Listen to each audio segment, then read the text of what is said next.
this is a crazy fact. This is the least performant Solana will ever be. This is the shittiest it will feel. This is the most expensive it'll be.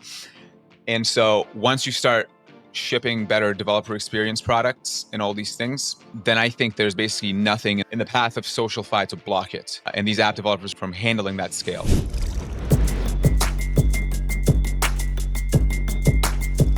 Hello and welcome back to another episode of Lightspeed. I'm Jack Kubanek, hosting alongside Mert Mumtaz, and we have Dan Smith on today to do a news roundup, which is one of our shows where we just kind of dig through what happened this week in Solana and crypto. Also, Dan Smith heads rejoice because we are going to be bringing the data daddy himself onto the pod for episodes more often going forward.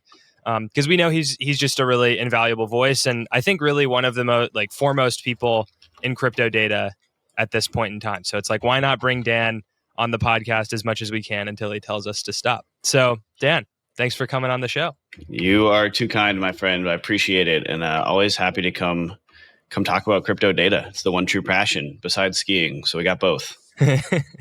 I know. I was the skis in your background are like a little, askew from how they usually look because they did get used. They're not just decorative. He's not a poser. Are you going to Mountain Dow? No, I'm not. I have the busiest month of my life. Some of that is already related to skiing. But next year, count me in. I'm there. Yeah, I also had to bow out of Mountain Dow, but next year, Dan, we'll shred. We'll do like a Lightspeed live from the chairlift or something. I get extreme FOMO when I see people posting about it. Like, oh yeah, we'll get like a vertical feet run day. I'm like, would be nice. Would be nice. So we talked about happy stuff. Now we're going to talk about sad stuff. The market turbo nuked over the weekend. Sol, ETH, XRP all down about 15% on the week. Bitcoin down about 5%. And I know a lot of listeners are probably just interested, every day I check the price, bad price. Can the devs do something? We have the devs on the show. So I don't know, Mert, Dan, do either of you have any stuff you were noticing over the weekend, thoughts on the current market movement, that sort of thing? So I have thoughts. I'm not sure how coherent they are, but so I have one metric to gauge when the market will tank. And this is a very interesting metric that nobody has access to, which is how much engagement do my tweets get? Okay. So when Solana is going up and going up a lot, it doesn't matter what I tweet, it will just send. It will just get thousands of likes. And if Solana is going to turbo nuke, then again, people will like all the tweets and it'll get a lot of engagement. Now, when it starts getting a little engagement, that's when people are just AFK. And that's when I sense a market nuke coming. And that's actually what happened, which I thought was hilarious. And obviously that has nothing to do with why it happened. It's more like a third order signal maybe. And it seems to be from my boy Trump's tariffs and crypto people being very sensitive to international trade policies, obviously. And that seems to be the main culprit. But if you've been here for a while and have been through the other nukes, this one felt kind of like a joke to me. Like I was just having fun with jokes and memes and trying to get some comedic timing correctly, because it just didn't feel serious. It just felt like one of those things where, okay, it's going to go down because people will react, but then nothing has really changed and there's a lot of good shit coming. Stables are picking up. I believe stables even increased supply by another 250 million on Solana. A lot of good new apps are coming online, startups. People are launching coins, although mostly not good coins, but there's still interest there. And so it just didn't feel like a serious specific nuke. Like it's not that, well, Solana sucks or, well, Ethereum sucks or XRP sucks, which, we can talk about some other time. But it felt more like it's like a mimetic thing. Like, okay, TradFi is probably going to nuke when the market's open because of this stuff. So let's just send crypto to the dark side, anticipating the TradFi markets. That's what it felt like to me. I didn't sell anything. I bought quite a bit myself. And it just, I don't know, it just didn't feel serious. Yeah, it's really interesting. I generally agree with your analysis there, Mert, and love the anecdote about your engagement rate. It's a good signal. You have to start posting your analytics. Come on, we're all about open source here, man. Come on. One other number I was looking at was the aggregate market cap of pump fund tokens. I find this to be like, I don't know, the furthest out on the risk curve kind of like indicator. And in a matter of like 2-ish weeks, we saw a pullback from 10.6 billion, which first of all is a ridiculous number to even begin with, back down to 4.7. And then this late last night I checked and it was at 3.9, and now it's back up to 4.8. So first of all, ridiculous. It starts at $10.6 billion for all pump fund coins combined. But we saw about a 55-60% pullback there, and then like a decent bounce off the bottom. So that's kind of like my where are the degens in the market cycle. No surprise that global trade wars will severely impact the price of Fartcoin. I think that's very obvious and clear to see. But yeah, this one didn't. I don't know. It was weird to see a case where fundamentals matter in crypto, right? The things that have decent fundamentals outperformed the things that are really struggling to point to actual fundamentals. Look at Hyperliquid. The token didn't really budge, right? It was green at one point yesterday during this massive multi-digit sell-off for most tokens, and it's up 13% on the day at $25, right? That's it has a very strong reasoning for why it's trading around this price, and it's continuing to hang on, and it's driven by fundamentals and it's driven by cash flows. You see this with a couple other assets as well. Like look at the Sol ETH pair. Solana is crushing it from a fundamental standpoint, and Ethereum is pointing to moneyness. And one of those assets severely outperformed the other during this market sell-off. So I do find that pretty interesting to see that there's still like this tension in crypto. It's like, oh, everything's price or narrative driven. There's no fundamentals. None of that matters. And then, yeah, maybe to the upside, I think it's very reasonable to say price to the upside is driven by memetics or driven by purely narrative plays. To look at the AI agent bubble that we just had over the course of 3 weeks, that was purely narrative based, zero fundamentals. But when it comes to the downside, you want to be in things that have a sound thesis and have sound backing from a fundamental standpoint. So I thought that was pretty interesting as well. And even looking on chain. So when you see huge price swings like this, especially to the downside, everybody generally will rush on chain at the exact same time and try to save themselves from liquidation. So we have a couple of good data points around this. Solana actually kind of hummed along from a median fee perspective. We saw like most wallet categories. So based on the number of transactions you run per day, I'll go ahead and share screen here actually. But Solana kind of hummed along from a median fee perspective. And if we can throw this screen on stage here. So this chart here is just showing the median fee by the address segment. So based on the number of transactions you send per day, we're only looking at 1 to 5 transactions in 6 to 50 groups. You'll see that during the Trump token launch, those two groups were super, super high median fee because everybody was just yeeting transactions through Moonshot. But looking today, this kind of collapsed back down to that sub-cent range at around 1/10 to 5/10 of a cent. And I thought that was pretty interesting to see when this is available on our Solana dashboard at solana.blockworksresearch.com. Transaction count and TPS kind of stayed flat, hummed along around 1,000 TPS. But I generally look at Solana base and Arbitrum when times like these happen. That's just where most trading activity happens. Ethereum would be another good one to look at. I know there's a huge gas spike, but I didn't honestly look into the numbers before this. But for this one is for Arbitrum. So we saw a median fee run up to about $8. And that was actually pretty interesting to see because during that run up, we were at about 20 to 40 TPS before that, a couple spikes up to single minute TPS in the multi-hundred range. But seeing median fee run from sub-cent to $8 is always interesting to see. And there was one pretty funny transaction that I found that I'll share screen here on as well. So one poor lad, we got to pour one out for this dude. So It looked like this address hadn't been active in the last like 35, 40 days. And they came on chain during the sell-off. They sold 25 ETH to USDC, and then we're trying to trade that USDC into something else. They used the OKX DEX aggregator. So presumably this was through the OKX wallet. And they had back-to-back reverted transactions due to slippage, where the first one cost $115, the second one cost $424, and then the next transaction they run is just like a panic give-up bridge to Hyperliquid. So they took their 65,000 USDC from selling ETH and just sent it over to Hyperliquid. It was pretty brutal to see this one on chain. And to be clear, I don't think this has anything to do with Arbitrum, although we saw the elevated transaction activity push the median fee higher. It was nowhere near this degree.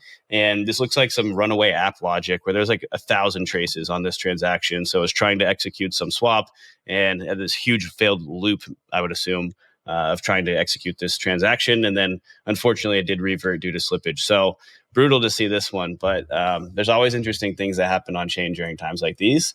And to put the Arbitrum activity into a little bit more context of the L2 space, we're looking at base here on these charts. We saw median fee run up from about 1 cent to north of 40 cents during this activity. And the transactions per second there kind of ran from about 80 to 100 up to 263.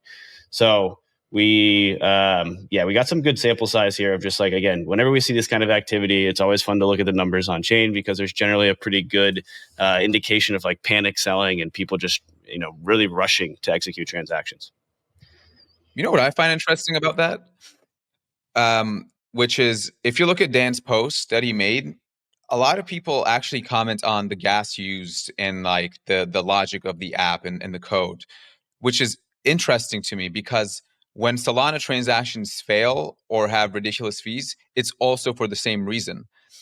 But it's so unreadable, I believe. I mean, it's pretty hard to read the Explorer and how the compute units work. That and this is just an observation I made. When stuff like that happens on Solana, it just gets blamed. Oh, well, Solana sucks or something like that. But when it happens on EVM, it's kind of like, well, the app devs didn't write the code properly. So I really wish, as an RPC provider, I had this privilege where I can just say, hey, app devs, you write the fucking code correctly. So maybe we'll get there one day. You know what's really funny about that too is we think back to the Pengu airdrop, right? This was the initial problem. The app devs were chewing through too many CUs, and it slowed down the amount of transactions that could hit the blocks. And this is basically the same logic, right? Like, I don't know exactly the details of why this swap chewed through so much gas, but there was about 8 or 9 other transactions in the block. Arbitrum has super short block time, so like don't overthink that. But this one transaction used 95% of all of the transactions in the blocks, which was just interesting, right? This is a massive transaction. It makes no sense to ever need to execute this. And lastly, Arbitrum has no priority fees. It's first come, first serve because there's a single sequencer. So they took this different design decision. And so this isn't just like this user trying to bid more to execute quicker. This is strictly based on the amount of gas consumed by the transaction. And yeah, to Mert's point, this is like an app layer issue. But you're right. It is fascinating to see that most people were like, wow, that's a huge transaction. I even got someone who sent me like a Tenderly link of the transaction. That's like very in the weeds. You're more on like the developer side if you've ever opened Tenderly. So yeah, you're kind of right about that. That's definitely not the reaction you get if this was a Solana transaction.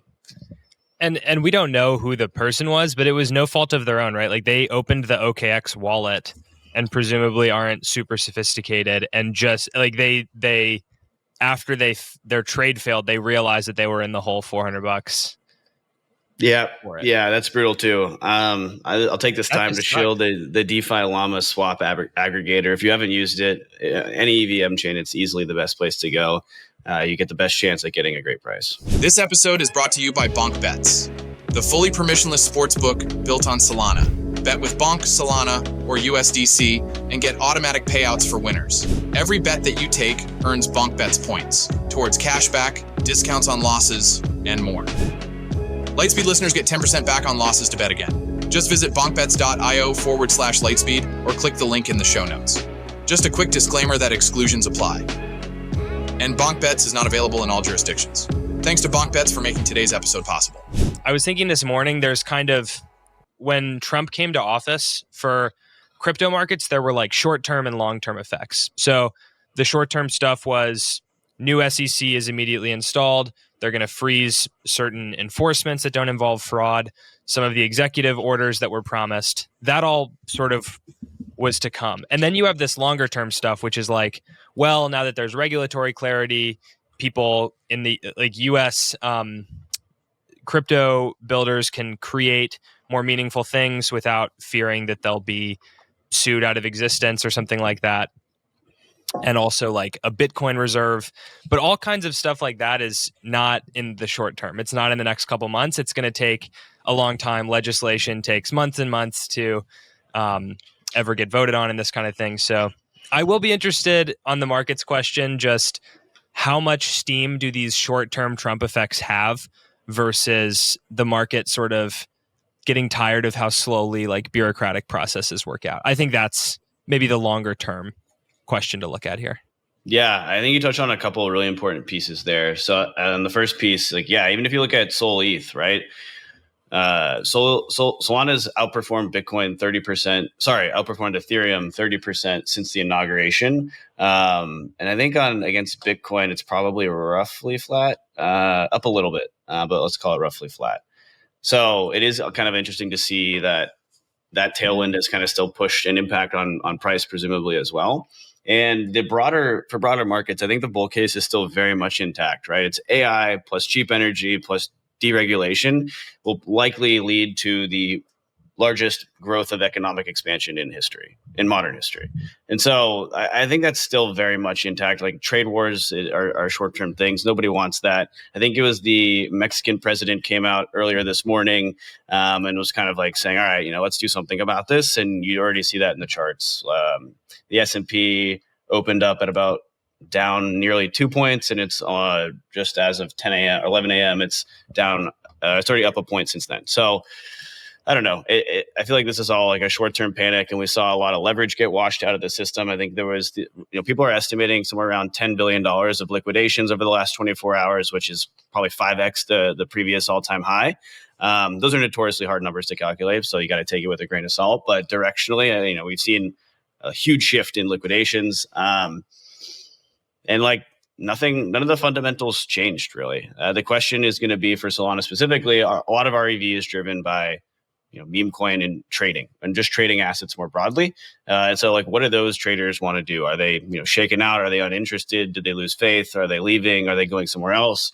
That's kind of the question that needs to be answering. And we probably need a few more days to shape out how that's going to be. But, we saw a massive DEX volume spike to all-time highs by, 2 or 3x during the Trump trade. And, fast forward a few days later from that, probably about 2 weeks now, and where volumes are now residing somewhere around the previous all-time high, right? So there's still a ton of activity happening. REV still looks very healthy. The apps are making money. You see everything you want to see in an ecosystem. If this was the top, I think there will be signs. And one of those I think you could point to was last week when one of the Venmo co-founders launched a meme coin to support his new like FaceTime meets TikTok app called Jelly Jelly. The meme coin did a ton of volume. It raced up really quickly and then it faded. I'm not super deep in the weeds on that whole launch, but I think one thing that was interesting that I want to get Mert's take on actually is, so the Jelly Jelly meme coin came out and it has like a Venmo guy working on it. And then you also had Sam Lessin, who I think is the GP of Slow Ventures, talking about how meme coins are a new form of communication and making these very like Silicon Valley intellectualized arguments about it. And I just found that, and then like Nikita Beer as well kind of talked about launching a meme coin. One of the Vine co-founders launched a meme coin.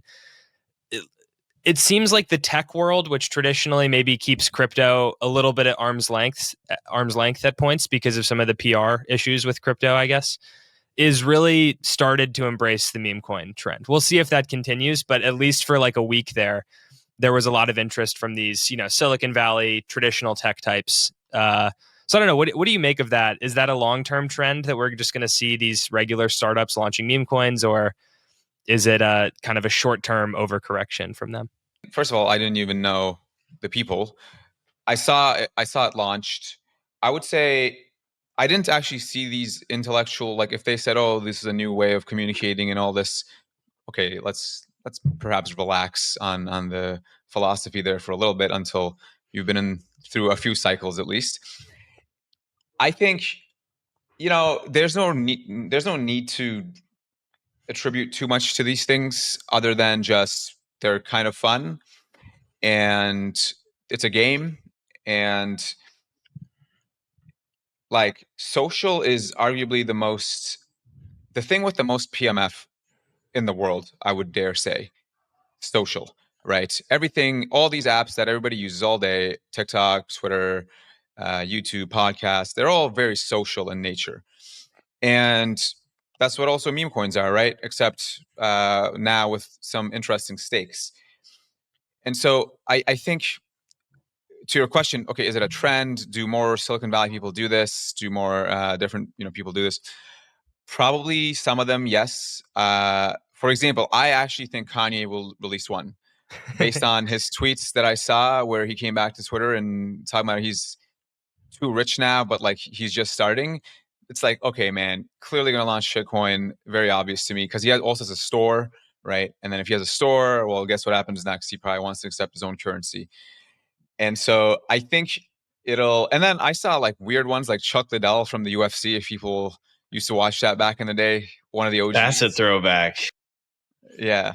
I actually read his book. I was like a big fan. I was like, what the hell? And so and like, okay, like, the president of the United States of America has launched one.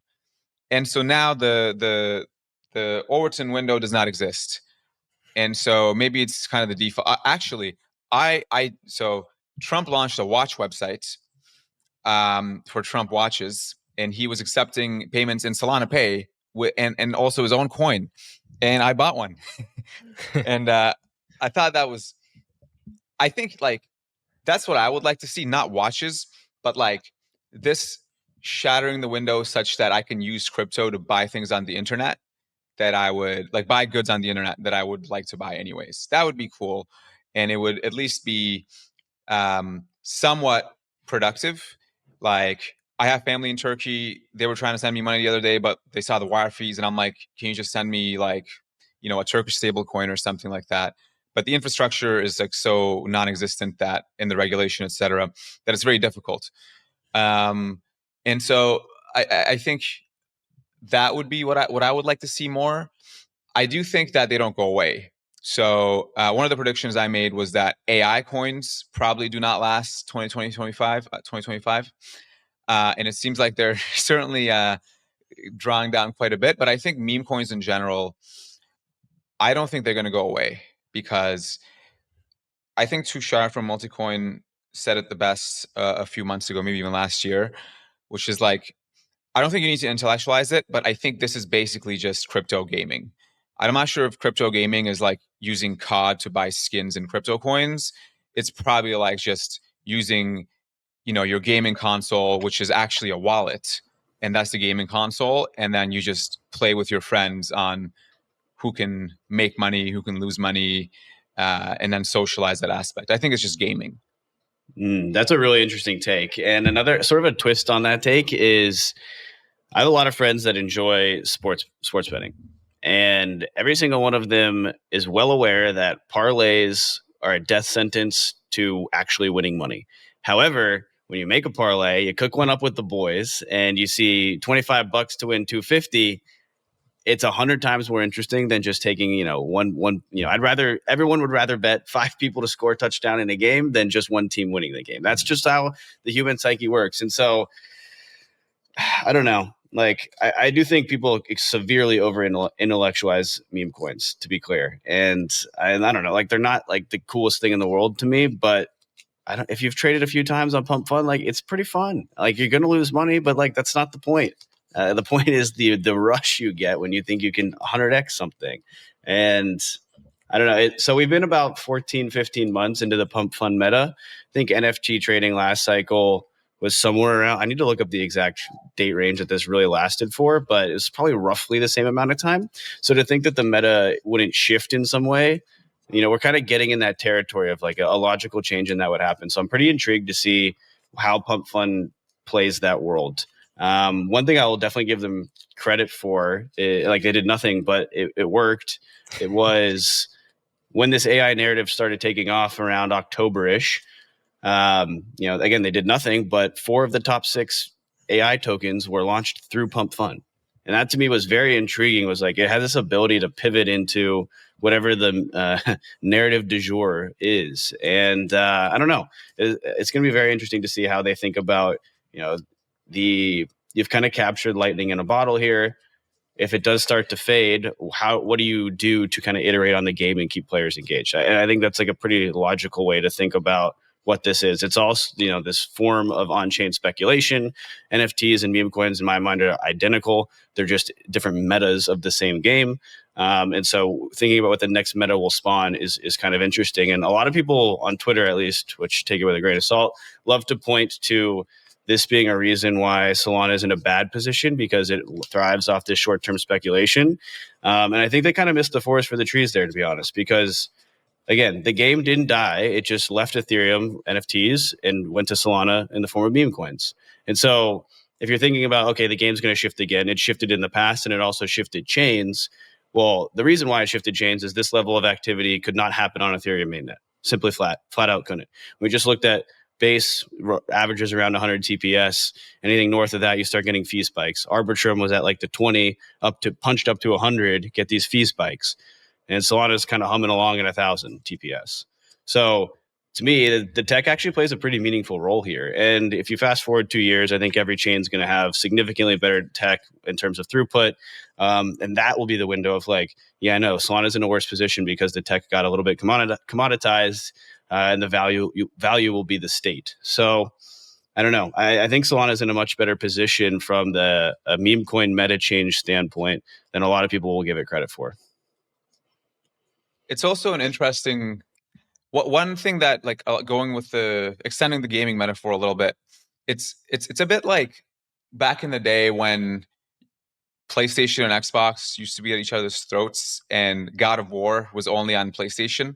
And so people would say something, maybe perhaps it's just my friends, but they would say something like, well, PlayStation sucks. The only reason it's good is because of God of War. It's like, okay, that's plenty of reason. I love that game, right? And it doesn't mean that that's the only thing that it does, but it's perhaps the one thing that's a little bit more exclusive to it. But everything else, or like, for example, I believe the Mario, certain types of those games are only available on like Nintendo and like those consoles. And it's like, okay, that's good. It's not, all these chains are not supposed to be everything to everyone. They just have to kind of serve a segment and find fit within that segment. And then that can be used to expand into other things, of course. But I don't understand why people say it's like bearish. It's like, I don't understand how, if the goal of blockchains is to be asset ledgers that move around assets, that moving around those assets is actually somehow bearish. Right. Now you can say, well, it's not a serious chain, all this. Okay, sure, whatever. But like the chain itself has no obligation or opinion on the asset. And my favorite example of this is the stablecoin kind of growth in the past few weeks, where like more than, I think it roughly doubled its past stablecoin supply, which is like, that's pretty good.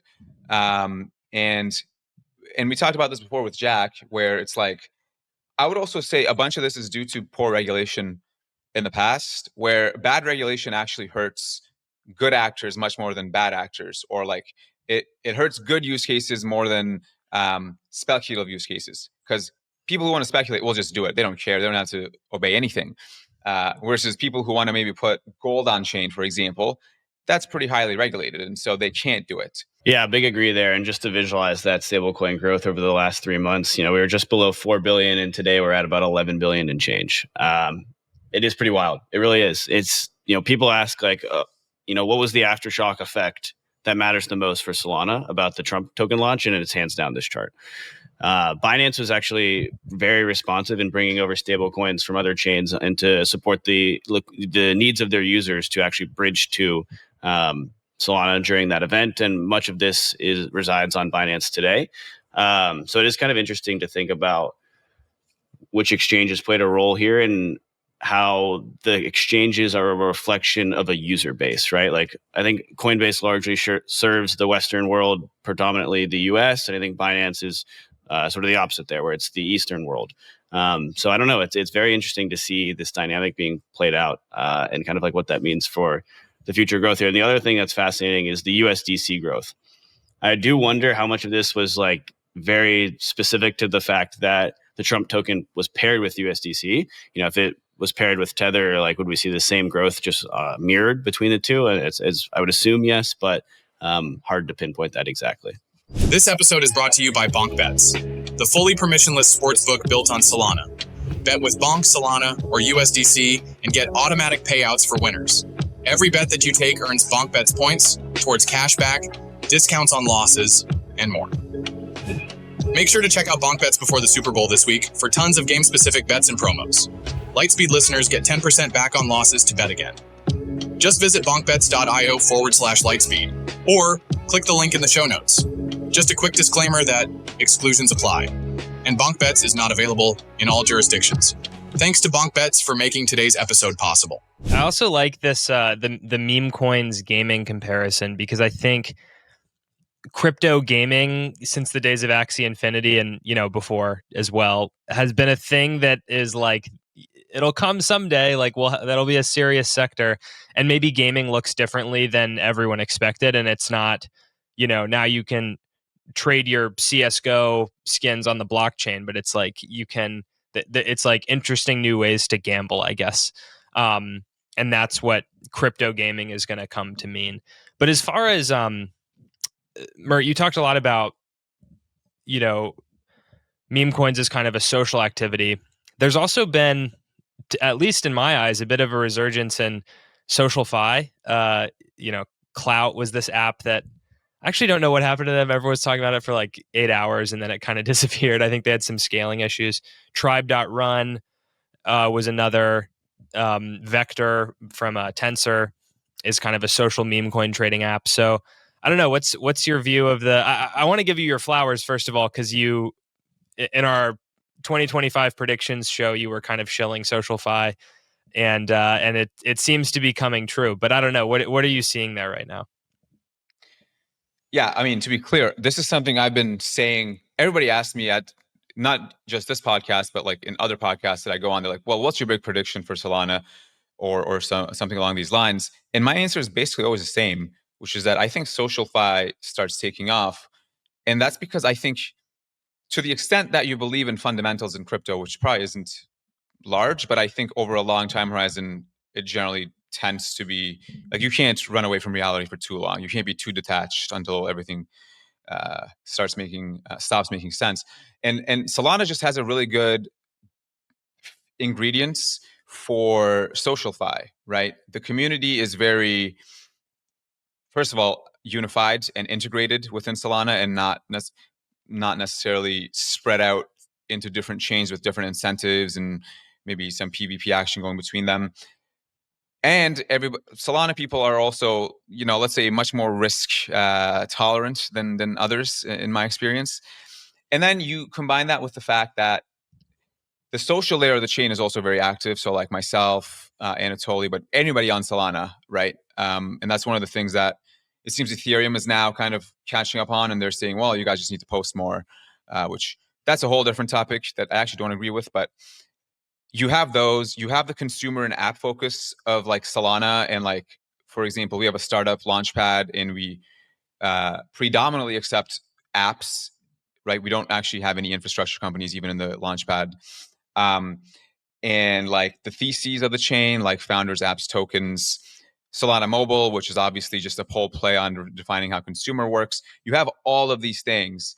And it's like, okay, why would social not take off on this ecosystem where in the past it has taken off on something like Blast, which it's not doing anymore. And we're working on getting Fantasy over to Solana as well. And like Farcaster, which doesn't really actually use the chain. It really just uses it for an ID registry. But like, if it works on those, there's no reason why it wouldn't work on Solana. And it's just a matter of iterations, in my view. And that's kind of what I've been trying to say for like the past year and a half now.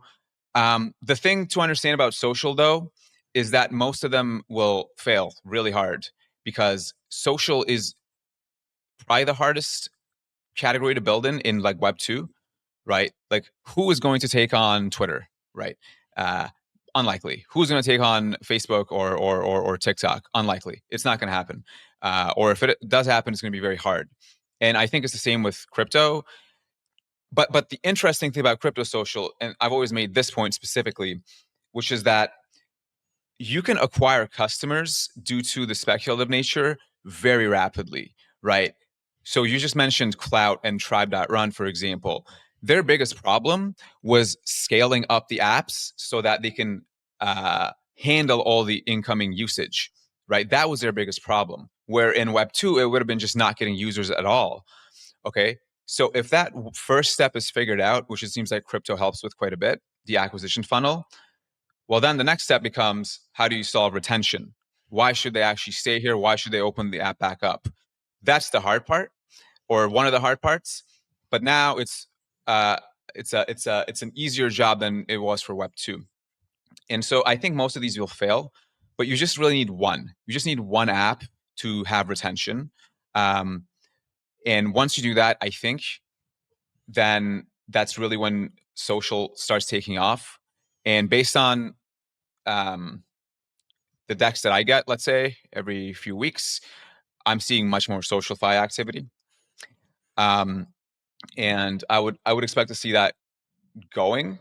And yeah, I think to your point, the final point I'll make on this is that this is kind of like building social on the internet when it was just, you could write Facebook with PHP, to make a very crude analogy. Like, that's just not what you want to write a social app in. And so what the app developers go into this problem where it's like, okay, it's kind of hard to write code and optimize it without really knowing the details, which is why they need like Helios pretty extensively. And like, we need to help them and teach them all these things. And I think the other thing that's very underlooked in this whole conversation that we've had, this whole podcast, is that like Anza, like the lead devs at Anza and the other guys at Jito, et cetera, we are aware of a bunch of low-hanging fruit and problems that are very solvable, and we're already solving them in like testing, such that when they do go live, this is a crazy fact. This is the least performant Solana will ever be. This is the shittiest it will feel. This is the worst. This is the most expensive it'll be. And so once you start shipping better developer experience products and all these things, then I think there's basically nothing in the path of SocialFi to block it, and these app developers from handling that scale. We've already seen a lot of those upgrades be pushed live, but I'm curious, like, do you think we'll see another wave of those deeper, lower level improvements to the Anza client over the next, like, let's say 6 months? Oh yeah, for sure. I mean, one of the big problems right now was that the scheduler just literally, it accepts transactions for the first block and then just says, nope, fuck you for the next 3 slots. And like, the way Solana works is you're a leader, the validator, and then you have 4 slots to produce blocks. But like, the first block is really when they do the work, and the next 3, they don't really do anything. And so the chain feels much slower as a result. And there's a bunch of other things around that, like the fee markets not being, totally properly implemented. There's another proposal by Anza to basically update the token program such that it uses less compute units, which is a core program that everybody uses. So that alone would really improve chain performance. And can we talk about that? Actually, that one's kind of contentious, and I think it's a bit of an interesting discussion. So maybe if you could give a quick summary of the actual change that's happening, because I'm not super privy to the actual upgrade in terms of, they're upgrading the SPL contracts because why? Or proposing to upgrade, sorry. So I'm not going to lie, I did not keep up with this too much because I find that on Solana, when these things first come out, there's a lot of like governance drama, which I don't think people aren't really tackling each other's points other than making performative statements around some ideology, which I don't care for.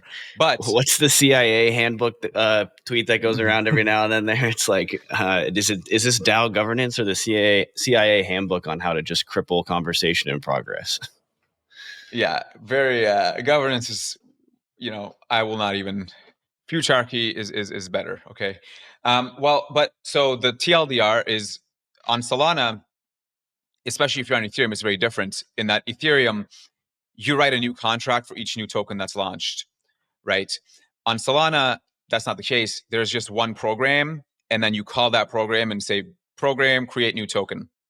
Okay. And so that's the master program.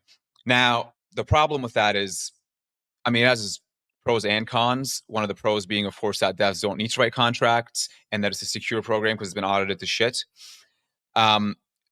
However, if that program is inefficient, then the whole chain slows down, right? Like, for example, an analogy I like making is like if you were to go to a baseball game and you buy the entire stadium for the game, but you only sit in the 2 seats, you just overpaid a shitload just to do something that's much smaller.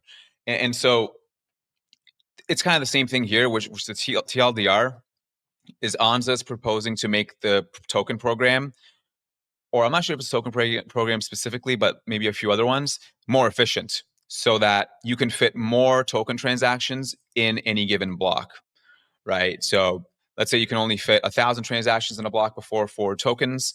Maybe now you can fit 5,000, just as an example. But the contentious thing here is that the token program on Solana is immutable, right? It's marked immutable, meaning nobody can make an update to it by deploying a new upgrade and then, just deploying a new upgrade via multi-sig or something. You can't do that. And so what you must do is you must get validators to upgrade to it, which technically is a fork, right? But when you hear the word fork, everybody's like, oh, that's scary. Like, it's kind of like the DAO fork. It's like, actually, that's how Solana is always upgraded. If you look in the past, this is nothing new. It's just this particular one, for some reason, is a bit more publicized. And so there's actually nothing that different. And so then the question becomes around philosophy, which is, well, you said it was going to be immutable, but now it's not immutable. But then the way that people would argue on the contrary is that there is no such thing as immutability. There's only social consensus, right? Immutable just means now that the validators have a say over it, that actually run the chain, as opposed to like that sole app dev pushing the code upgrade or the multi-sig team pushing the code upgrade. Now, instead of a multi-sig or an app upgrade, it's a chain upgrade where the entire chain says, yeah, we like this. And so instead of like, a team of 3 deciding it, the entire chain must decide it, if that makes sense. Yeah, I think that's really interesting. And, people do hear the word immutable and like, this can never change ever, which I think is a rational definition for the word immutable. But what it really means is that there's not a single address or a multi-sig of addresses that can push a unilateral change to this code. And again, I think it's important to highlight that what that does mean is, validators are what the chain is essentially, right? The code that they run is the blockchain that we all know and love and use. And so I don't know. Yeah, it seems like this one's getting pretty spicy in the discussions around it because there's a group that says it's immutable, it cannot change. And if we are changing it, then we are kind of like breaking this golden rule of immutable blockchains. And there's another group that says like, look, I get it, but it's too early for that. We can, I guess there's 2 ways to increase block size, right? You increase the actual number of CUs or compute units that a block can contain, or you decrease the amount that each transaction uses. Both result in more transactions per block. And so basically the core devs are saying, por qué no los dos? We're going to do both and we're going to run with it. Personally, I definitely get it. I think Solana has always kind of erred on the side of moving faster and making these types of decisions. And I think that has really played to the benefit. I think there's a certain point where stuff like this, you probably have to back off from. But I think it's just way too early for that to be the case now, right? We don't have $1 trillion of RWAs secured by nation states on chain today. And we just talked about why the predominantly traded asset is a meme coin. Like, I don't know. I think it's really time to continue optimizing, especially given that every other chain's doing the same thing in terms of like prioritizing more execution. And like, I don't know. I don't personally view this as breaking some golden covenant that was agreed upon by everybody. And John Charbonneau's got a point. It all comes down to social consensus at the end of the day, and we'll let the validators be the chain because that's who the chain is. All right, y'all. Well, unfortunately, we have to have a bit of a shorter episode today, but it's been a really good roundup, just chatting on some of the narratives we're seeing. Dan and Mert, thank you so much for coming on. We'll see you in the next one. Absolutely. Appreciate you both.